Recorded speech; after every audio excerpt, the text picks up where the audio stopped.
ಸಂಸಾರದಲ್ಲಿ ಬಾಂಧವ್ಯ ನಂಬಿಕೆಗೆ ಅರ್ಹವಾದ ಒಂದು ಕಾಲ ಇತ್ತು. ಆ ಕಾಲದಲ್ಲಿ ವಿಚ್ಛೇದನಗಳು ಅನ್ನೋದು ಇರಲೇ ಇಲ್ಲ. ಆಗ ಒಂದು ಗಾದೆ ಇತ್ತು, ಅದು ಪ್ರಸ್ತುತ ಆವಾಗ ಗಂಡ ಹೆಂಡಿರ ಜಗಳ ಉಂಡು ಮಲಗುವ ತನಕ ಅಂತ. ಈ ಪ್ರಸ್ತುತ ಕಾಲದಲ್ಲೂ ಅದೇ ಗಾದೆ ಇದೆ.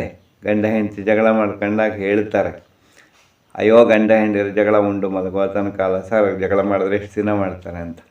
ಆದರೆ ಈ ವೇಗದ ಯುಗದಲ್ಲಿ ಸ್ವತಂತ್ರ ಅನ್ನುವ ಹೆಸರಲ್ಲಿ ಗಂಡ ಹೆಂಡತಿ ಜಗಳ ಜಾಸ್ತಿ ಆಗ್ತಿದೆ. ವಿಚ್ಛೇದನಗಳಂತೂ ಹಿಮಾಲಯದಷ್ಟು ಹತ್ರ ಇದೆ.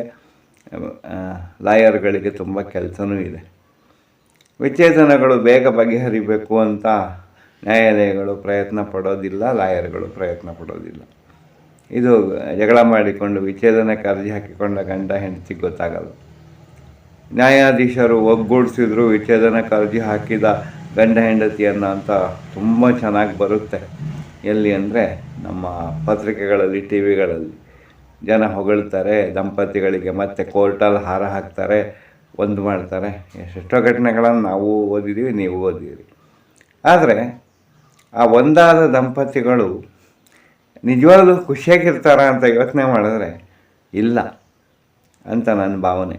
ಯಾಕೆ ಅಂದರೆ ಆ ವಿಚ್ಛೇದನಕ್ಕೆ ಅರ್ಜಿ ಹಾಕಿಕೊಂಡ ಮೇಲೆ ಅವರಿಗೆ ಇರುವ ಮಕ್ಕಳು, ಅವರ ಗಂಡ ಹೆಂಡತಿಯ ತಂದೆ ತಾಯಿ, ಮತ್ತು ಈ ಇಬ್ಬರು ದಂಪತಿಗಳು ಆ ಕಳೆದುಕೊಂಡ ಕಾಲ ಏನಿದೆ, 1 ವರ್ಷನೋ 2 ವರ್ಷನೋ 6 ತಿಂಗಳು ಅಥವಾ 5 ವರ್ಷನೋ 8 ವರ್ಷನೋ, ಹೀಗೆ ದೀರ್ಘಕಾಲಾವಧಿ ಆ ಕೇಸಿನ ಕಾರಣಗಳ ಆಧಾರದ ಮೇಲೆ ನಡೆದೋಗಿ ಬರುತ್ತವೆ.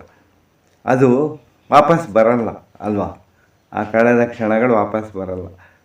ವಿಚ್ಛೇದನದ ನಂತರ ಒಂದಾದ ದಂಪತಿಗಳನ್ನು ಮಾತಾಡಿಸಿದಾಗಲೂ ಅವ್ರು ಹೀಗೆ ಹೇಳ್ಬೋದು, ಅಯ್ಯೋ ಸರ್ ನಮ್ಮದು ಸುಮ್ಮನೆ 8 ವರ್ಷ ಹೋಯಿತು, 10 ವರ್ಷ ಹೋಯಿತು, ಆ ಕಾಲಘಟ್ಟದ ಗಳಿಗೆಗಳಲ್ಲಿ ನಾವಿಬ್ಬರು ಒಂದಾಗಿದ್ದರೆ ಏನೆಲ್ಲ ಸಾಧಿಸ್ಬೋದಿತ್ತು, ಏನೆಲ್ಲ ಆನಂದದ ಕ್ಷಣಗಳನ್ನು ಅನುಭವಿಸ್ಬೋದಿತ್ತು.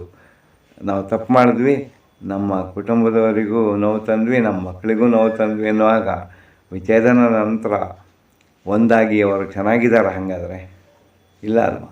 ಅದಕ್ಕೆ ನಾವು ಯಾವುದೇ ನಿರ್ಧಾರ ತೆಗೆದುಕೊಳ್ಳೋಕ್ಕಿಂತ ಮುಂಚೆ, ಬೇರ್ಪಡುವಿಕೆ ನಿರ್ಧಾರ ತೆಗೆದುಕೊಳ್ಳೋಕ್ಕಿಂತ ಮುಂಚೆ, ಸ್ವತಂತ್ರದಲ್ಲಿ ನಮ್ಮ ಜೀವನವನ್ನು ನಡೆಸ್ತೀವಿ ಅಂತ ಯೋಚನೆ ಮಾಡುವುದಕ್ಕಿಂತ ಮುಂಚೆ, ಬೇರೆಯವರ ಪ್ರಲೋಭನೆಗಳಿಗೆ ಒಳಗಾಗಿ ನಮ್ಮ ಜೀವನವನ್ನು ಹಾಳು ಮಾಡ್ಕೊಳ್ಳೋದಕ್ಕಿಂತ ಮುಂಚೆ ಯೋಚನೆ ಮಾಡಬೇಕಲ್ವಾ?